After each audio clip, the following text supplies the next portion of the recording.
With this panel, the last panel we're talking about, the ideas that we need to make things happen, to make the changes. Some of these are working, some are not, some will work in the future.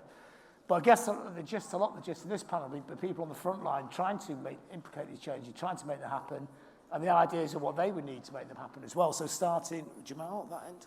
Hi, I'm Jamal. I'm a tour manager for more than 25 years, let's leave it at that. I joined a group called the TPG, which is a tour and production group, which is where I got into sustainability. And I've also recently been made head of a greener touring at a greener festival. Greener Future, sorry, rebrand. I didn't get the memo. Hi, I'm Richard Burnett. I'm the managing director of KB Event, which is a major trucking company doing some work with Jamal at the moment on Youngblood. I've been in transport for probably about 38 years, which is a heck of a long time. Prior to doing the job that I'm doing at the moment, I've been with KB Event for a year. I was actually the chief exec of the Road Haulage Association, the RHA, and spent 7 years lobbying government on many of the issues that we're kind of talking about today. So, I'm really pleased to be able to kind of talk about some of the blockages, some of the challenges that we're still facing, and why we're still not making the progress I believe we really need to. My name is Carol Scott. I'm the Principal Sustainability Advocate at TAIT. We are a global company. We provide staging and automation solutions for live events and themed events.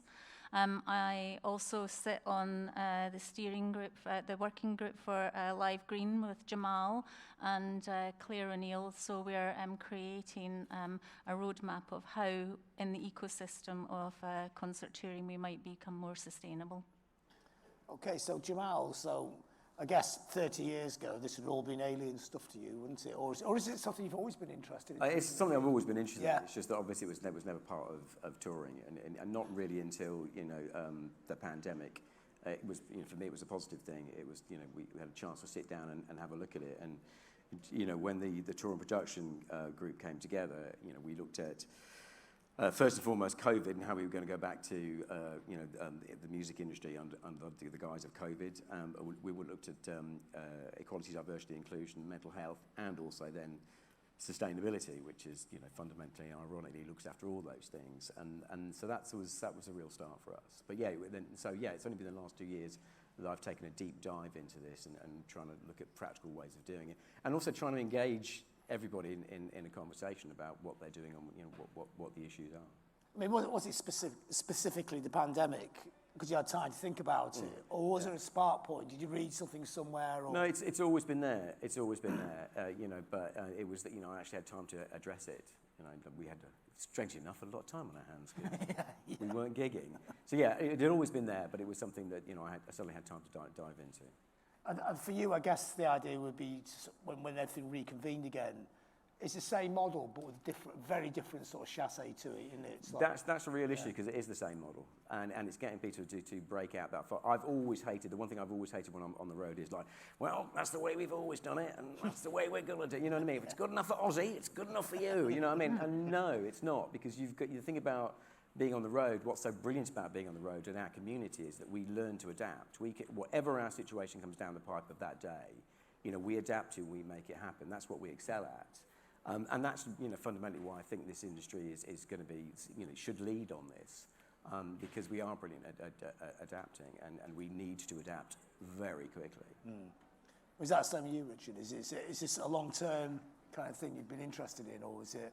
Yeah, that very much so. I mean, I guess the work that I did, at the RHA kind of brought this to life. That, Client Earth holding government, to account and effectively driving the need for we've got to go greener faster. That awareness of what was going on globally and the impact that if we didn't change and we didn't do something quickly meant that we really we needed to react. And I think that's also part of the frustration now, which is we're not going faster, we're not going fast enough, and there are things that I think we can do today that will help to try and get us on that path or that journey to net zero. There are things that we can influence now that I think we need to educate and actually talk about and try and put pressure back on government to make some changes immediately. You know, and that, again, that's part of the message that I think we need to get out today with the music industry, because, you know, there's a coordination here, you know, with other parties that are trying to do the same thing. I think, you know, we need to come together with one voice to try and get that message rammed well and truly home. I mean, what are these things? You say things we need to get the government to change. And is it just the government, or is it things we can actually be doing without the government instead of waiting for them?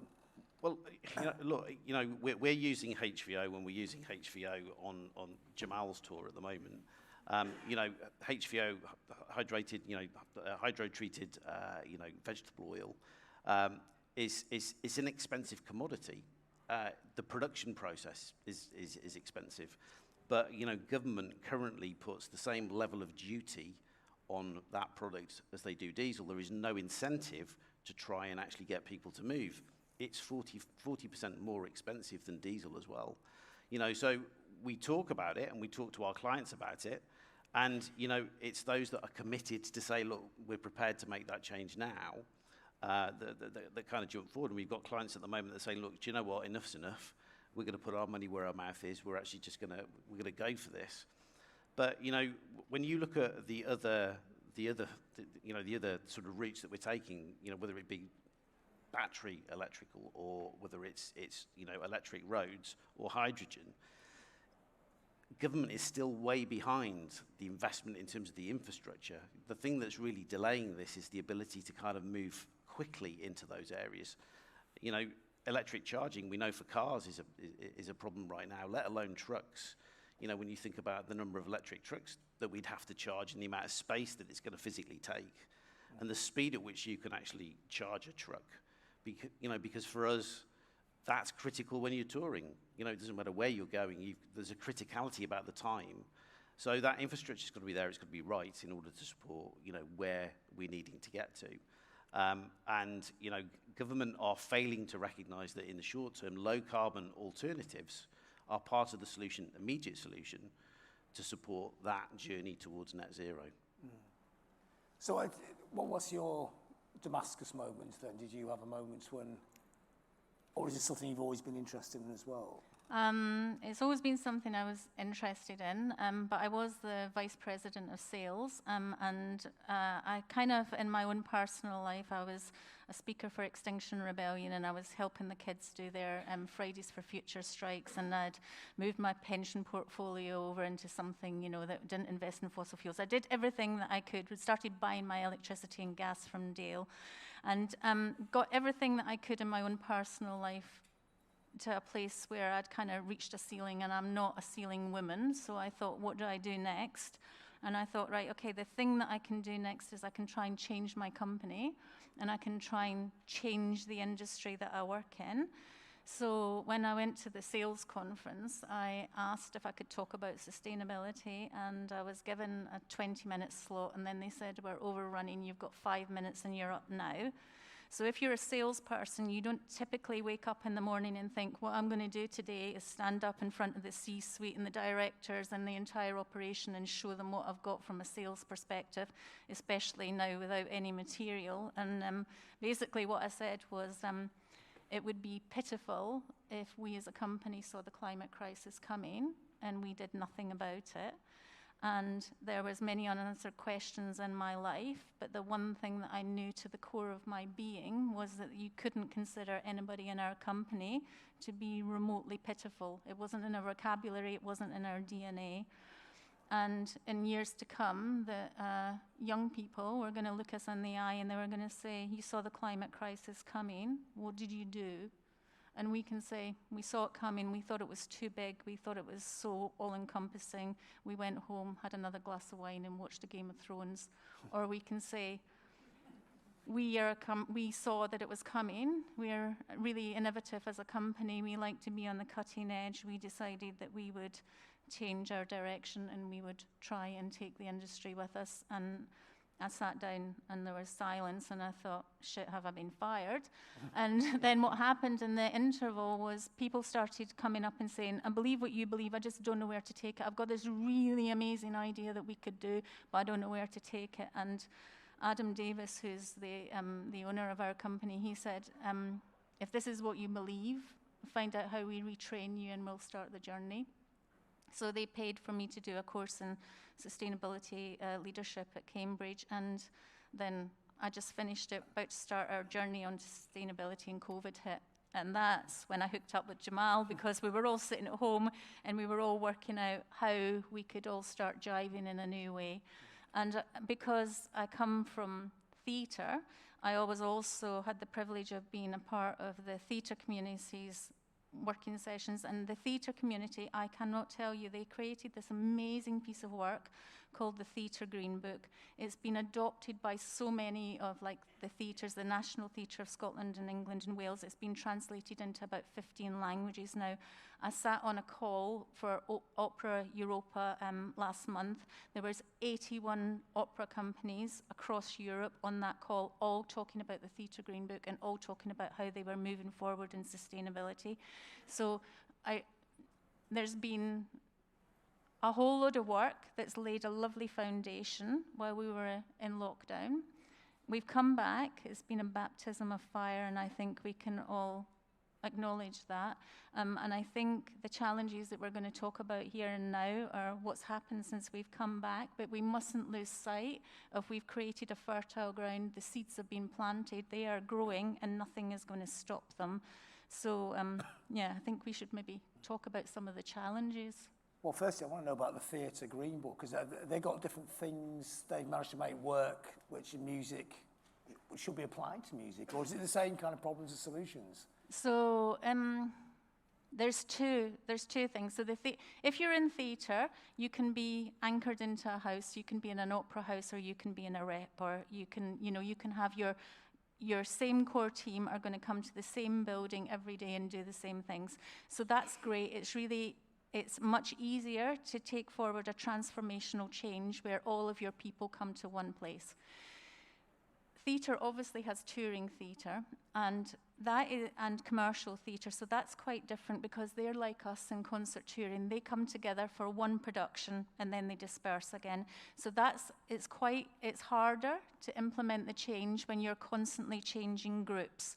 So we have been talking with the creators of the Theatre Green Book about how we can make something similar for concert touring, but we're very mindful of the fact that the model is not exactly the same. We do share the same things like lighting, sound, trucking, all of that kind of thing, but how our people come together and how they interact is slightly different. So that is something that we need to look at and address. But what's been really interesting is they have basic, an intermediate, and an advanced level. So wherever you are on your journey for sustainability as an organisation, there's something there for you to do. And you don't need to do them all. You can just, like, we're going to do costume in this production, or we're going to do, next time we're going to add in set, so on, so on. And then there are the companies like the National Theatre in London. They've basically hosted Theatre Green Book Day, where they've got everybody together and they've talked about the problems and everything. And they also, at the National Theatre, they've like made commitments of 50% of what you see on our stage will come from existing stock. 65% of it is going to go back into stock afterwards, and how they're moving into like being part of the circular economy and so on, so on. So there's definitely a lot we can learn from them. Yeah, so is it available for people in music? So you can, the Theatre Green Book is online. You just need to type in the Theatre Green Book, and it's all there. You can download it. You can start working on it. You can feed back into the organisation, and you can tell them, here's where we got stuck and whatnot. And they've actually got, they've just advertised, I think, for a part-time person to be working for them to like help do the administration. They've also got how to build your venue sustainably, how to run your operations sustainably. Like their organisation is incredible. So I definitely recommend having a good old look at it. It sounds great. I mean, so Carol mentioned the challenges that we face. So Jamal, what are the challenges that you face, personally with what you do, putting tools together? It's multi-leveled, but I think ultimately it's just changing the culture. It's if everything it's changing the mindsets. What we need to do is pretty obvious. We just need to get off fossil fuels first and foremost. That's what we need to do, and we need to do everything to do that. But as practically, I mean, you know, again, I like to call it the Dale Vince Holy Trinity, which is, you know, power, travel, and food. Those are the things that I can look at on the road, and that's where we start. What I do is when a tour comes along, I mean, I've been very, very lucky coming out of the pandemic. I worked with Bring Me the Horizon, first and foremost, and we with the help of a Green Festival, we audited their whole tour and had a load of initiatives ran with it as well. Then I moved on to with Massive Attack. Unfortunately, they didn't tour, but there was a lot of learning in that one. And now I'm working with Youngblood, where we're still doing a lot of those initiatives. And the first and foremost thing I do is get with management and the artists and run through a rider. So, you know, a classic sort of, you know, touring rider, but also a hospitality rider. And so we implement a green rider to them, and then we go to the suppliers, and we speak to them about how we can best do that. And we speak to the designers. And so we come up with, in best scenario, with a design that is first and foremost is low draw, and secondly that packs really condensedly, and we can get into as a few trucks as possible. So those are the kind of practical things we start with. Going on from that, once we start advancing the tour, we start speaking to all the venues, which is really it's been really, really key. And the most amazing thing about that is that a lot of the arenas are already doing so many things. You know, they're all a lot of them are turning to green power. They're focusing on their waste and how that gets broken down and distributed, and etc. And with a zero to landfill policy. There's still a lot of talk about, you know, plastic cups, but, you know, as Claire always says, it's not always about the cup, it's about what goes in it as well, which is a conversation that people tend to ignore. But so the venues are doing amazing things. Obviously, they're working in different areas. Like, for instance, Cardiff is doing some amazing stuff with waste. You know, Sheffield is doing some amazing stuff with, you know, audiences getting to and from the arena. You know, Glasgow has just got the Greener Festival certification, along with, I think it is the Wembley and also O2. So they're doing a lot of things, and those are the people. For me, is really, really key, because they will set the sustainability baseline that needs to happen across this industry.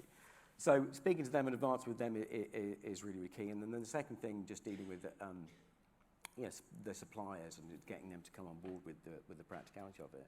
And then focusing on, you know, how we move around, how we feed people is really, really key too, which I can talk about later if you like. So when you say all the arenas have like a different superpower, do they speak to each other? Do they communicate? Do they help each other out? Yeah, some of them do, because the majority are owned by, you know, the two different promoters. So they are getting together, and it is beginning to balance out. And they are beginning to do all the same stuff, which is fantastic. I mean, that's what I firmly believe. I know there's a lot of this is you know, a contentious point, but I know that everyone's looking to the artist to be the driving force, and I think yes, they're a huge force to galvanise, but I don't think it's just the artist. I think the artists are really, really good at messaging the audiences, but I think we as an industry need to get our shit together. Mm-hmm. And I think that's where that, because, you know, an artist is in a festival, he's like, you know, one of 80 on a festival headline. They're in a venue once a year, if that, whereas that venue and that festival is open to everybody, or the venue is open 365 days a week. So that's where it needs to be done. You know, so I want to show up at a venue. I want to be able to sort of fill up my water bottle without having to use plastic water. I need to make sure that it's green power, and I need to make sure the waste is taken care of. You know, it's not that difficult. You know, you're asking the things that we can do. Those are the things that we can do today. I mean, before in the last panel, we'll talk about, you know, these licenses in Liverpool. You know, people have to fit certain criteria. Could you put criteria out to the venues before you brought? Well, obviously you're not the manager, but, you know, within the role of someone who's looking after the tour. Will that influence decision where you play? Well, I do send them out a rider. You know, and it's more of a kind of it's an inventory questionnaire. Well, if they don't fit all the criteria, they do most, but it's all very, very different. But at this point, I mean, what I really wanted to do was roll that in contractually. You know, I wanted the agents to get on board with that and make sure the sustainable, you know, questionnaire or sustainable initiatives were in the rider, and they had to be addressed. You know, even for the first year, just showing road of direction should be good enough. But you know, we had some pushback from some agents. We need to go to others about it. But I think it's something that Carol and I are speaking to on the live panel about. You know, getting sustainable, you know, clauses within contracts to make the difference. But you know, I'm seeing, you know, positive signs within the venues, which is fantastic, and also within the suppliers, which I'll talk to again later. I mean, that Bring Me Horizon tour was very key in this, wasn't it? I mean, is that the first kind of arena level tour that it was. ticks a lot of these And I boxes? understand So, it, what was the process that brought that together? Did the band say we want to do it like this, or did you go to the band, or was it the management, or? Well, I went to management and said I've got this idea, and which they liked, and I said, well, look, if I can get the promoter to get on board, if I get the venues to get on board, and if I can get, who else was it, the agent as well, can we roll this out? And they were like, yeah, the artist is into it, but if you can get it, because we needed to pay for it first and foremost, we had to pay for the audit. So I went to the agent and said, so the management are on board and the venue's on board. Can you get on board? And he was like, yeah, okay then. And so one by one, I got every domino to fall, and they all chipped in. And so we paid for the audit. And Green Festival came out with us. Claire came out with us on tour, and we did no red meat. And we did a plant-based menu, which was great. Got a lot of pushback. That's a really interesting journey. Having an interesting journey on the Young Blood tour as well, Where are you getting the pushback from? just because they, people, I want my red meat. Red meat was a really... Oh, for, like the audience? Yeah. They, we had one guy who was really concerned he wasn't going to have enough energy for the day, But in contrast to that, I've got another rigger on this tour who came and said, I love this vegan food, I feel light, I'm more energetic. So, there's a real contrast. So we're getting a lot of positive feedback now as well. But, there's always going to be cultural change, and when you're on the road, food is really contentious. You're working extremely long hours. So it's really, really important. But, I think people came around to it. The biggest win was the single-use plastics. I mean, it's just so easy. It's just, it's mind-bogglingly easy, and people just aren't doing it. It's just like water fountains. It's not a new invention, and it's better for you. It's just so easy. In Europe, though, it's almost a given in venues exactly. over a certain size. You see it everywhere, don't you? Are we a little bit behind the beat here? We're so behind the beat. I mean, it's ridiculous. I mean, I did a festival in I think it was Switzerland, Schaffenhausen, and they were going on about they had to send their runner 2 cities away to go and get an artist some Fuji water. When you could actually put your cup out in the mountain and just get clean water straight off it. I was thinking about the water fountains. Surely that's just a tap. Yeah. I mean, it's the fine. bogs. I mean, it's not that hard to get water. Maybe not the bogs, but yeah. But yeah, no, absolutely. But water's the easiest thing. So Richard, in that sort of context, I mean, tours, what are you applying yourself practically? Are the things that you've been doing and making things happen? Well, I think just going back to what Jamal was talking about, and I guess that's how we've been working with Jamal. Right at the start of the process, getting close to the production team and the touring team, so that we're doing all of the things that we need to do around planning. That we are making sure that we are as efficient as we possibly can be before we even start. So those packing diagrams in terms of how we're going to get all of the gear into the backs of trailers is a critical part of the process. How we then effectively route the tour, where we route the tour, can we take a longer sea crossing, for instance, that will still sort of match where we're taking miles off the road? It's taking those practical elements into how we plan, and I think it's so important that you start that process, at the beginning, of that journey with any production management sort of team that you're working with. So we've managed to roll that through, but practically as well, we go back to HVO as a fuel that we're obviously using. We have a guarantee that the HVO that we use is palm oil free. If you go and fuel up across Europe, you can't get that guarantee. There are lots of imitations that claim to be HVO, and they're really not. So, again, how do we plan that into the routing of what we're doing within a tour? And how do we make sure that we are being as green as we possibly can be? That's part of the relationship, isn't it? It's part of the relationship that we need to drive. Can I ask you, just in case anybody doesn't know what HVO is, can you explain what HVO is? Yeah, it's hydrated vegetable oil. So effectively, in fact, the HVO as a term is going to be sort of changing over time, because many of the manufacturers are actually not just using vegetable oil or cooking oil. They're actually beginning to look at other different raw materials, even plastics that are going into renewable diesels, and they're beginning to call them renewable diesels. But I guess for the simplicity of trying to keep that message clear, we've been talking about HVO for some time now. And just to be clear, it's a drop and go. So if you've got half a tank of diesel, you can put in HVO. If you've got half a tank of HVO, you can put in diesel. It's completely mixable as long as your engine's a Euro 6 and above. Yeah. And it reduces emissions by between 80, 85, 95%. Correct. Yeah.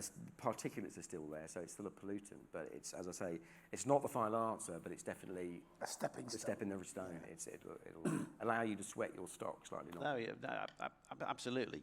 Because we go back to what we said before. That kind of journey to net zero is going to be a long one, and that's why I strongly believe that we definitely need to be lobbying government to say, look, you need to do something to incentivise people to move to this. But do you build it into the touring now?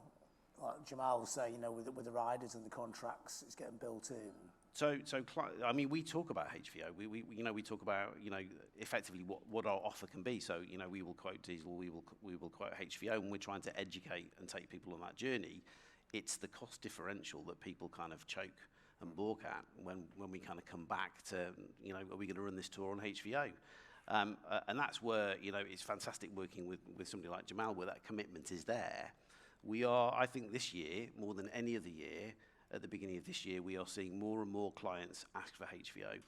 We are definitely seeing, I guess, an uptake in terms of that. But HVO as a fuel at the moment, in terms of the total usage of fuel, is about 1%. So there's an enormous amount to do, even in the short term, to try and support that low carbon approach while we get to net zero. There's a difficult, sorry to jump in, there's a difficult understanding on what you can, what the differences are in price. And the unique thing, what we did for the Youngblood tour, we did a desktop audit with the Greener Festival. So we pulled out all the figures that we just knew we were going to do. We knew how many miles we were going to go in the trucks. We knew how many miles we were going to go in the tour buses. We knew how many hotel rooms we were going to do. We knew how many meals we were going to serve. We knew how many planes we were going to take. So we took all those readings and we got to do a quick audit on it. And we ended up, just from, even before we'd stepped out the door, we knew we were going to make at least 106 tons of CO2 just from those figures alone.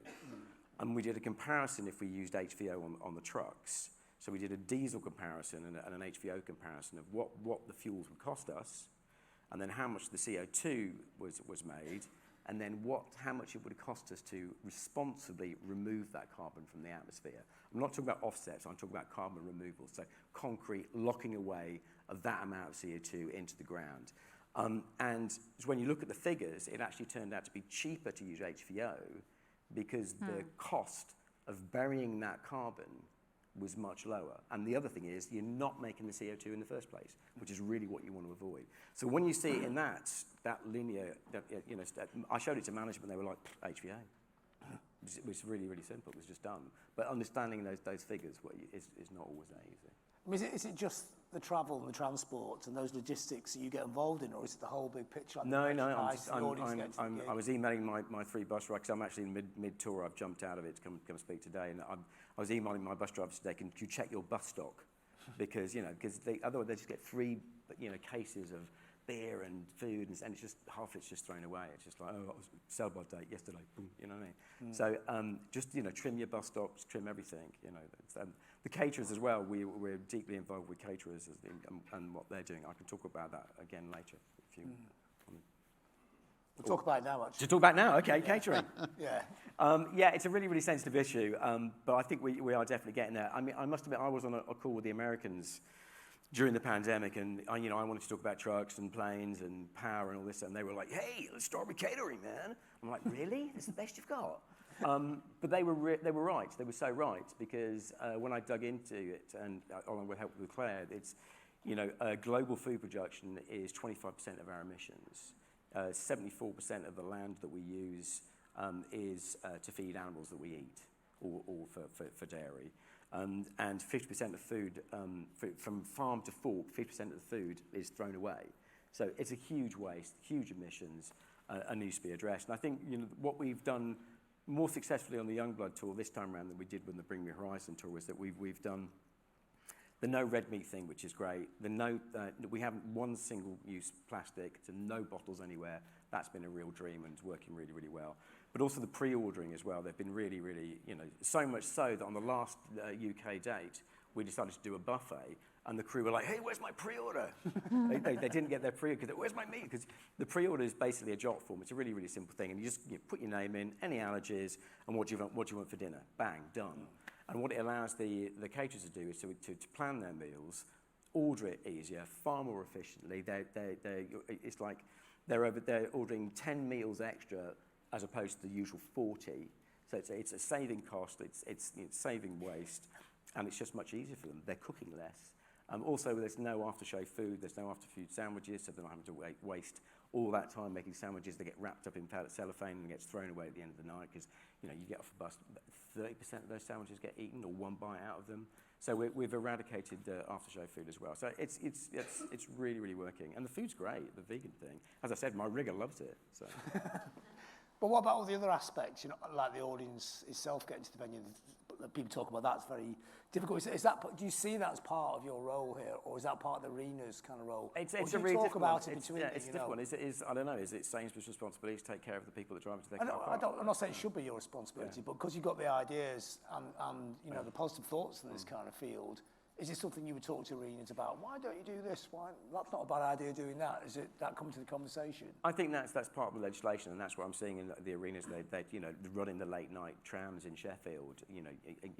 Messaging, as the gentleman mentioned over there on the previous panel, messaging to on tickets and what you get, discounts on tickets, all that sort of stuff should incentivise people.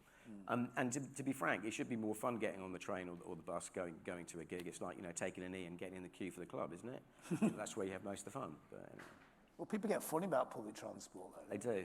Which is bizarre. That needs changing as well. It's best. Public transport's great because you can download the latest virus and you're good. You've already got it at the gig. Yeah. So, Carol, is this a lot of stuff that you get involved in as well, this kind of micromanaging all these kind of details? No, so we are completely, Jamal would be our client, so he'd come along and say to us, here's my set designer's design, you go and build it, or you provide the automation. So I think that we see something completely different. So we have bands and artists that are committed to being sustainable, that will start their journey early on. And to build a sustainable stage set, you need to be involved with the creatives very early on in the process, because what we're really wanting at TAIT, we've spent years, and it didn't start from a sustainability point of view, it started from a liability point of view. We didn't want to be building stage sets and then letting them just go out into the ether after shows, because we didn't know where they were going to end up, and we didn't know how people were going to use them, and if they had an accident, would we be liable?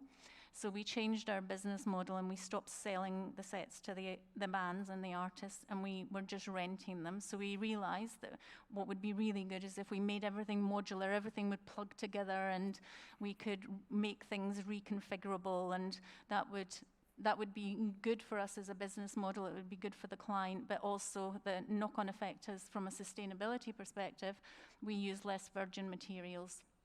So our initial aim with a client is to try and get them to use as many things that already exist that will reconfigure and reconvene into something else, and then we'll put that thing on top that makes it Beyonce or makes it Justin Bieber or whatever. So if we want to be sustainable with a client, we need to be at the very beginning, when they've just got the kernel of an idea, so that we can say, we've got this, we've got a 7-meter revolve, can you have a 7-meter revolve as opposed to an 8-meter revolve, all of that kind of good stuff.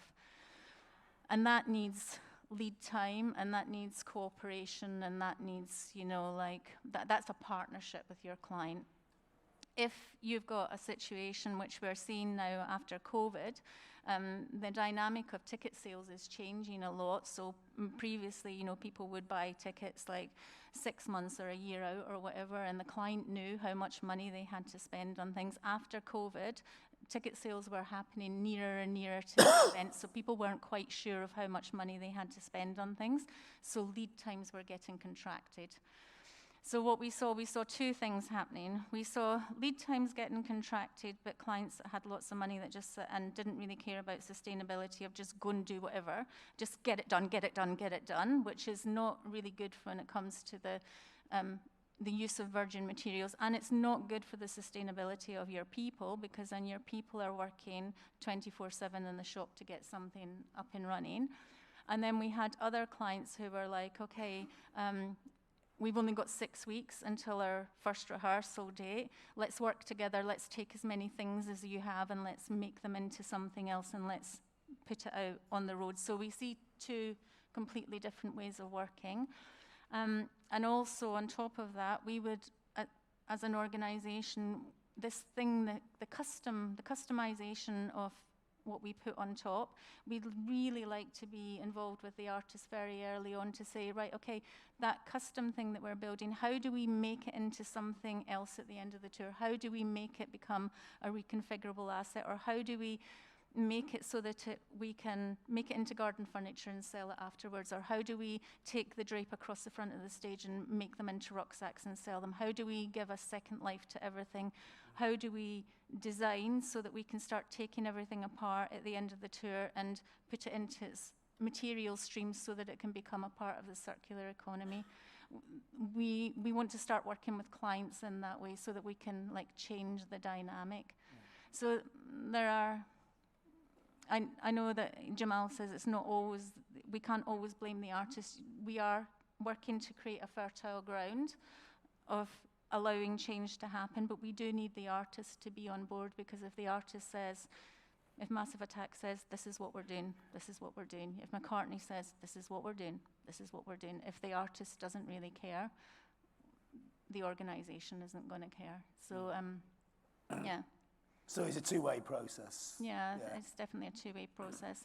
And I do think as well, to Mark on the previous panel, he kept very politely talking about the gatekeepers. I'm going to use some radical candor. So radical candor is when you passionately are involved in something and you believe in something, but you're going to talk directly.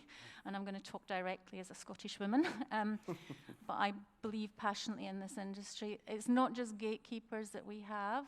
I was on a panel in the summer. It was of academics and people in our industry, and it was talking about a whole range of things. And in the break, a young guy came up to me and he started talking about this thing called the Great White Wall. And I said, I don't really know what that is. And he said, well, in our industry, if we want the best tour manager or the best production manager or whatever, typically we're going out and we're having to get these guys who are white and elderly, and they've got grey hair, and they're coming towards the end of their career. They've maybe got 5 or 10 years left. He said the Great White Wall doesn't exist just in our industry. So to Carly's point, this is the same across industry and politics everywhere. And these people aren't really vested in the change because it's a lot of work, it's hard, it's something new for them to take on. And they can be quite politically clever and talk the talk, but not actually do what needs to happen, not walk the walk. And to me, this is a concern because my father-in-law was at the forefront of creating us as an industry. You know, he was one of the first people that went out with the Rolling Stones as a production manager.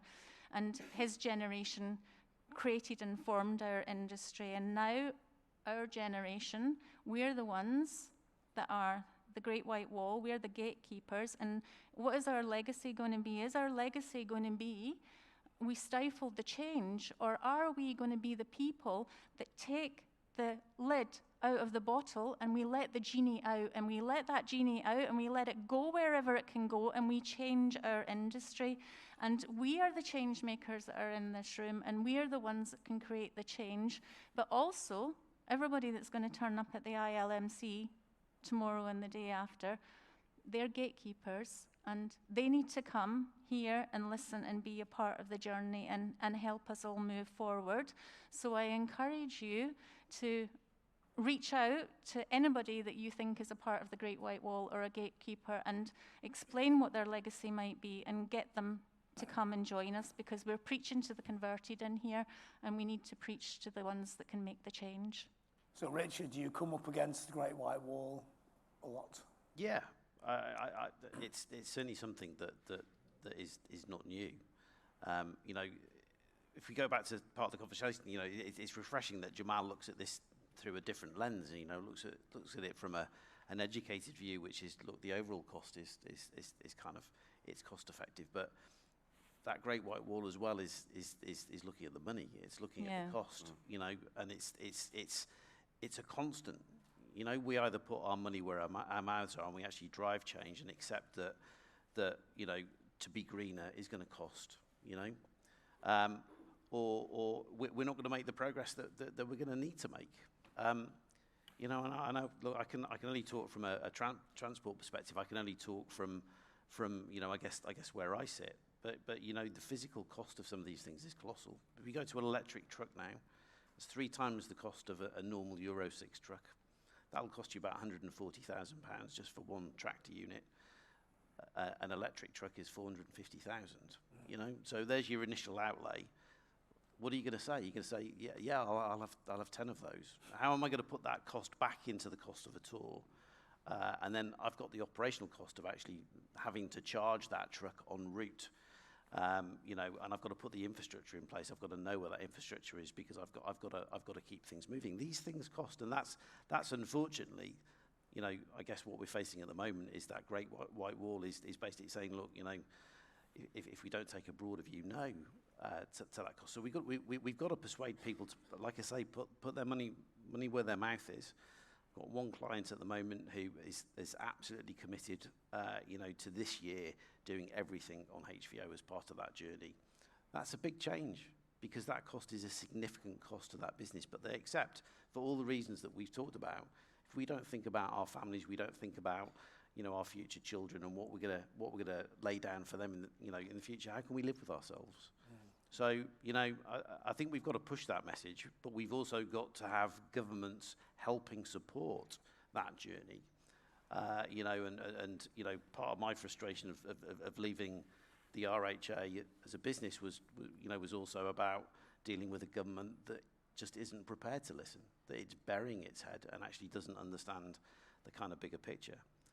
You know, so we're up against it on lots of different fronts, you know, from where I sit.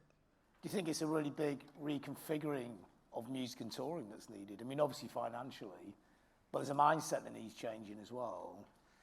Look, the mindset absolutely needs to change, doesn't it? You know, that mindset about money and effectively the margins and where those margins are shared. You know, this our investment in our future, our investment in cleaner, greener, faster. You know, there has to be a step change.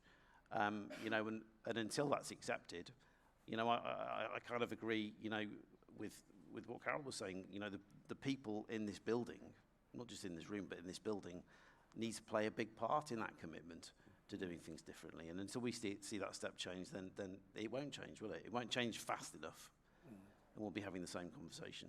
It is kind of weird, isn't it? The people we need to speak to are just in the next room, isn't it? We need to open the door. I mean, Jamal, is it a problem? Do you feel like you're swimming upstream? Or is it an optimistic thing? Are people coming on board? I think people are definitely coming on board, but I think that everyone's blindsided by with all due respect, about the cost element.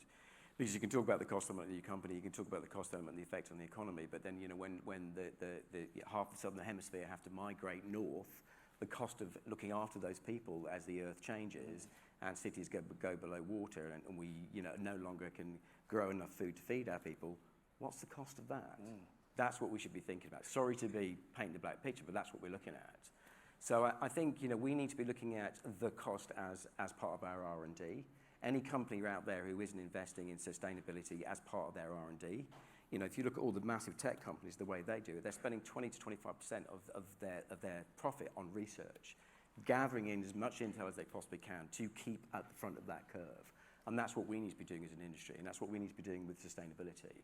And I think going back to the white wall and why that's so key here is because the young out there are the answer. Because one, it's about them, it's not about me. They're the ones that need to be living in this world, be able to survive and have children in this world, so they need to get on board with it.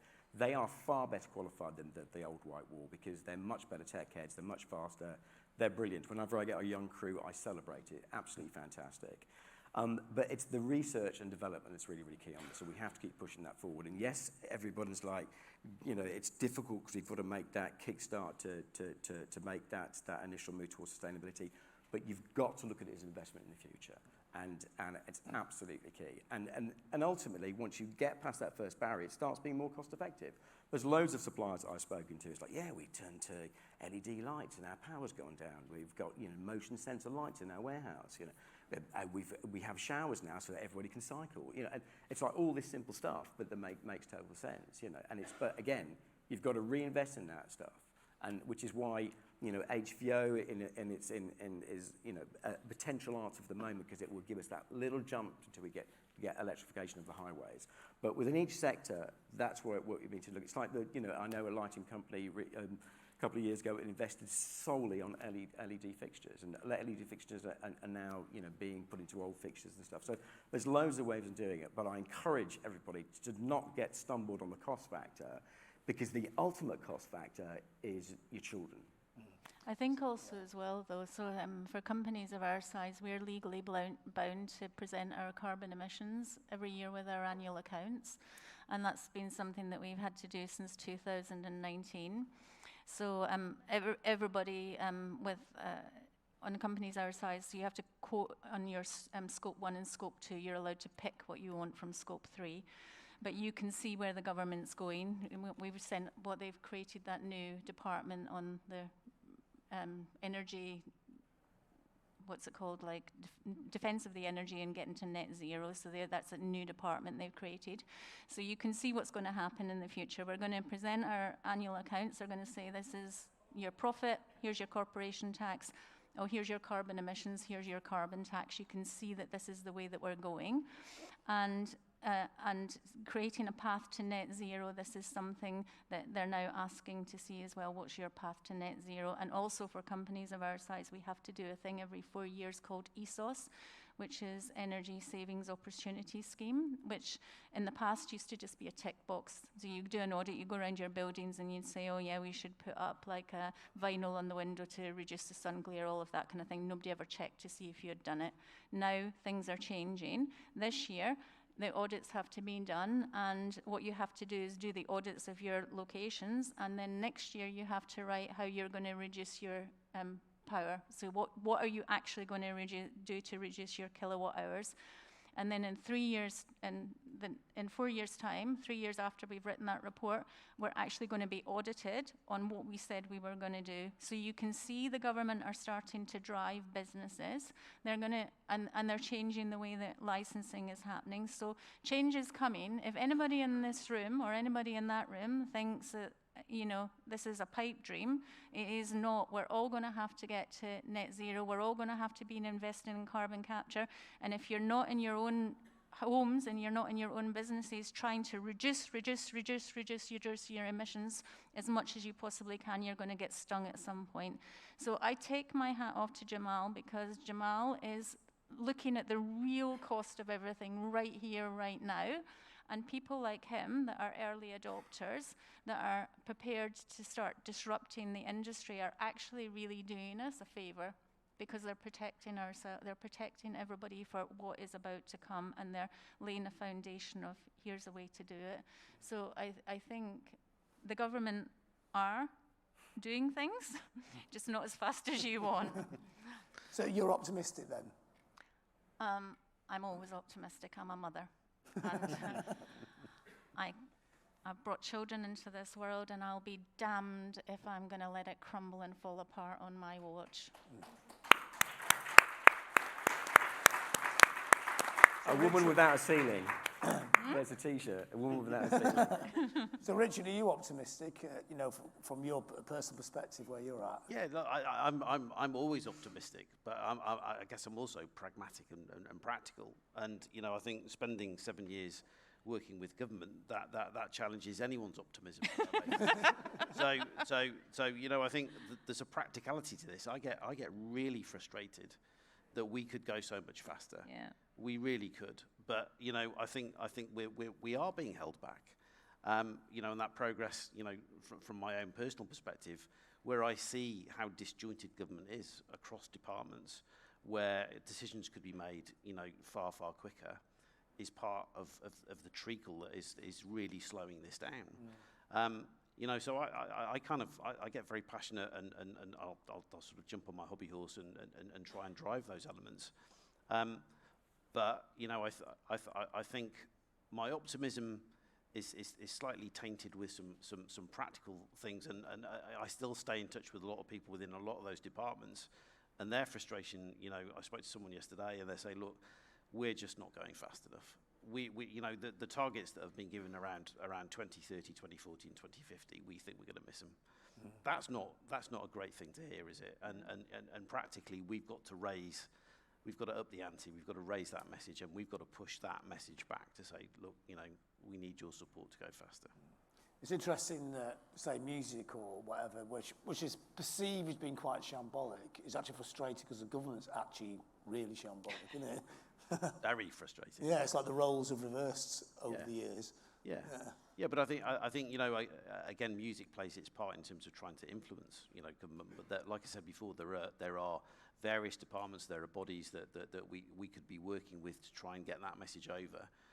Going back to the commitment Jamal has made, that low carbon approach is not the silver bullet, but it's an approach which really helps to fix things in the short term while we get to where we need to get to.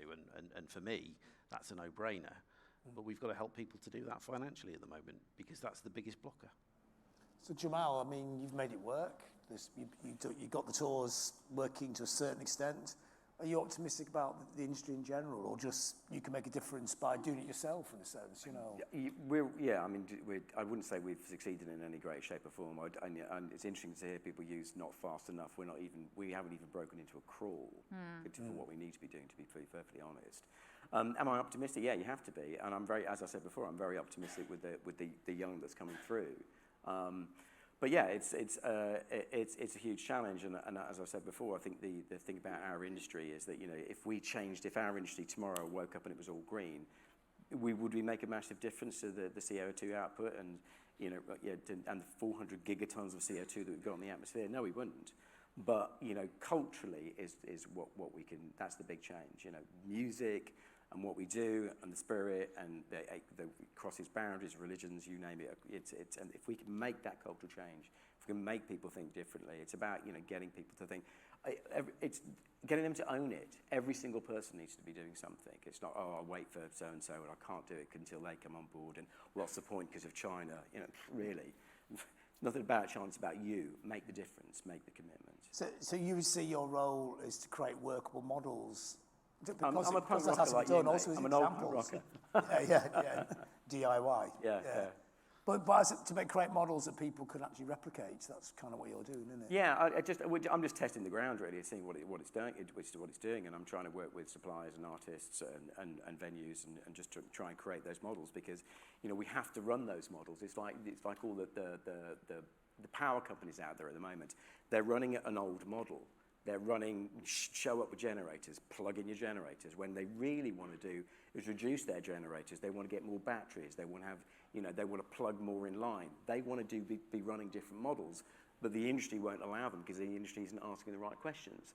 So, so we're being held back by the old system, where I know that the companies out there, I'm not just talking about PowerCo, but all the other companies out there want to run the new models, but they can't do because they keep asking it the same. Keep getting the same order. So what I'm trying to do is create different orders for them to plug into. And the power thing is absolutely huge. That's something we could be huge savings there if we could reduce our power. In 2019, the festivals burnt in excess of nearly 500,000 tons they created 500,000 tons of CO2, and they burnt 60 windmills worth of diesel. They didn't need to, just to run at peak power. There's loads of those little wins out, like huge wins. I mean, that's £90 million worth. There you go. You want to talk about money? £90 million worth you didn't need to spend. Could be reinvested in the transport. Yeah, could be reinvested, exactly. Yeah. You know what I mean? So, yes, the money's there. It's just tipped up the wrong way. We need to change our model to get it to flow the right way. That's 180 electric trucks. I think I've just worked that out. Yeah, off my head. So is any questions from the floor? The back was up first. I'll come to you. Oh, over there. Wait for the mic, because we're all caught here. been doing music too long. Hello. Hello. My name's Angus Baskerville. I'm an agent at Pure Represents. We're a booking agency. We represent about 50 artists. Thank you to the panel for sharing all your thoughts and ideas and the excellent work you're doing. Regarding the specific area of clauses in artist performance contracts, I wondered, is there any standard wording that we could consider putting into our contracts that might be able to be shared? Because if there is, that would be incredibly useful. Angus Baskerville? Yeah. Hello, sir. How are you? Hey, that's good to meet you. We've met online a few times. Yeah. I'm happy to share what I've got. I mean, I did run it. I have had it run around the industry, but it kind of got pushed back. I'm really happy to share it with you. I mean, I think that would be. We'd love to include Great. some Absolutely. in our contracts. I'm more than happy to share it with you. Okay, great. Thanks. That's good. That's Great. Nice little practical solution. I think there's a guy here next. Then we'll come to you. So it's this guy. Hi, it's Dan. I'm sitting in a little corner of venue operators. Carol, thanks for mentioning Theatre Green. There is an arts green book, which is essentially spun off Theatre Green, which gives specific guidance to venues, big and small, and museums, and etc. If that's useful. Where would somebody What find was that, sorry? I think it's artsgreenbook.co.uk, probably.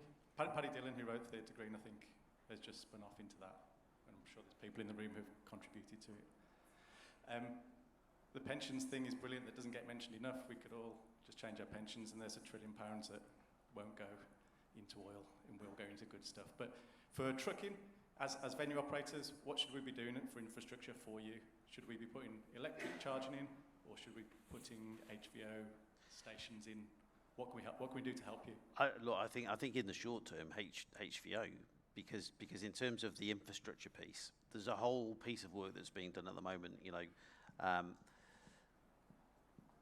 BSI have just been commissioned by government to start looking at infrastructure and the required infrastructure for charging electric trucks. And we don't know which route we're going to be taking yet, whether or not that's going to be electric, battery charge trucks, or whether or not it's going to be electric roads, which would be, like a kind of trolley bus, over the top. So we've got a long way to go, if that makes sense, in terms of really understanding what that journey is. And the truck manufacturers at the moment are still trying to work through that. Not all of them believe that electric is the future. That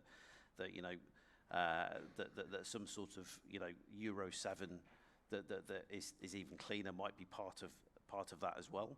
So I think HVO, that conversion to HVO, that commitment to HVO is it's there, it's ready, it's available, and you can do it now. So I think to commit to that in the short term, while we're trying to work out what the journey looks like, for net zero is absolutely where I'd put my money, and that's exactly where Jamal's put his money at the moment. I'd recommend you do all three. I would have an electric charger so your staff can get in and out. I would definitely have electric points where the trucks can actually plug in as well. So a truck shows up and he can plug straight in, so it doesn't have to run its generator or any of that power. So that's really key. Same with tour buses. One of the first things on our rider is that as soon as a tour bus shows up or a truck shows up, they plug in, jack in. There's no idling. There's no emissions. There's no CO2. So yeah, do all three. Is the power for just sitting there using it the same as charging though? No, it's not. It's just, it's basically, they can, run their AC or whatever they need to do, or just, use the electrics, and it's Thank just you. much better. There's over there.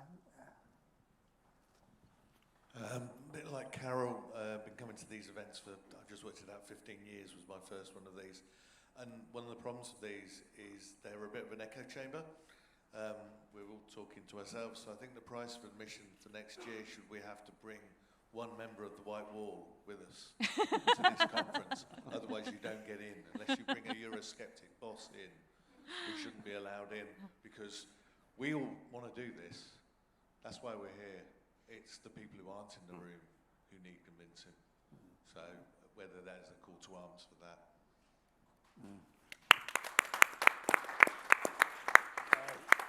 Time for one more. Oh, at the front. Hello everyone, my name is Anastasia. Originally I'm from Kyiv, now I'm currently staying in Breda. So my question is, you know that now it's hard to imagine that I am program director of 2 concert venues, and during the war, people also need to have live shows, and also some promoters, they exist, they work, and we arrange a touring. In one hand, you know that our venues use generators, so we avoid all flights because of the war. So the people and the managers, artists, they use the trains, but like following sustainable guide, it's very sustainable and environmentally good. But on the other hand, we have the war, we have rockets, so, and I would like to ask you, what do you think about, does the war sustainable, and could we raise awareness among the live music community? We are artists and manager productions, how we can stop from not politically, but environmentally perspective. Thank you. I hope my question was clear. I didn't quite. Oh. Yeah, so what was, to make it shorter, like specific, I think we got the idea of it without the actual question. Yeah, my question is, what is your thoughts or point of view? Does the war is sustainable for society, for Europe?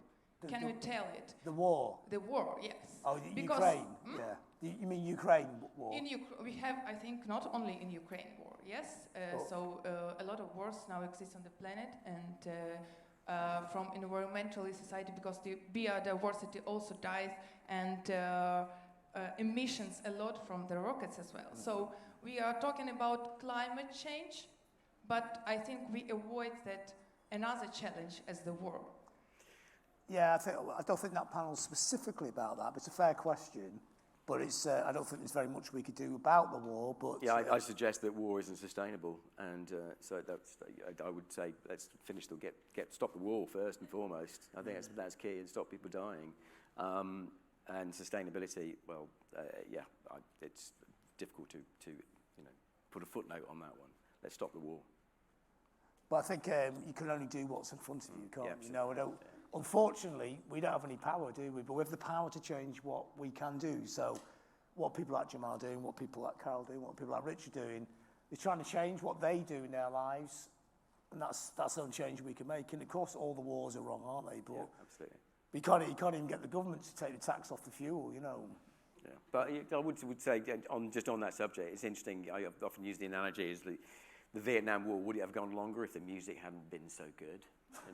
I mean, and that's what and to be frank, that's what's missing in music today. Bring back the revolution. It went on an awful long time.